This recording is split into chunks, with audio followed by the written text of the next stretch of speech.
ಗದಗ ಬೆಟಗೇರೆ ಅವಳಿ ನಗರದಲ್ಲಿ ಪೊಲೀಸರು ಅಕ್ರಮ ಬಡ್ಡಿ ದಂಧೆಕೋರರ ಮೇಲೆ ದಾಳಿ ಮುಂದುವರೆಸಿದ್ದು, ಮಂಗಳವಾರ ಬೆಟಗೇರೆ ಠಾಣಾ ವ್ಯಾಪ್ತಿಯಲ್ಲಿ ಯಲ್ಲಪ್ಪ ಮಿಸ್ಕಿನ್ಗೆರೆಗೆ ಸೇರಿದಂತೆ ಅವರಿಗೆ ಸಂಬಂಧಿಸಿದ 12ಕ್ಕೂ ಹೆಚ್ಚಿನ ಕಡೆಯಲ್ಲಿ ಪೊಲೀಸರು ಭರ್ಜರಿ ದಾಳಿ ನಡೆಸಿದ್ದಾರೆ.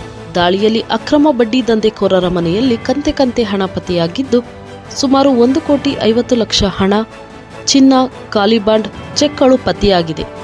ಗದಗ ಎಸ್ಪಿ ಬಿಎಸ್ ನೇಮೇಗೌಡ ನೇತೃತ್ವದಲ್ಲಿ 12 ತಂಡಗಳನ್ನು ರಚನೆ ಮಾಡಿ ಪೊಲೀಸರ ಕಾರ್ಯಾಚರಣೆ ನಡೆಸಿದ್ದು, ಈ ಕಾರ್ಯಾಚರಣೆಯಲ್ಲಿ ಗೋಣಿ ಚೀಲದಲ್ಲಿ ಹಿಟ್ಟಿನ ಡಬ್ಬಿಯಲ್ಲಿ ಕಂತೆ ಹಣ ಪತ್ತೆಯಾಗಿದೆ.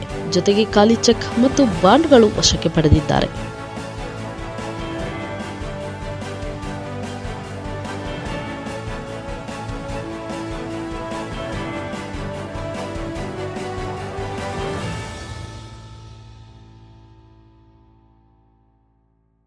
ವರದಿ ಮಹೇಶ್ ಮೇಟಿ.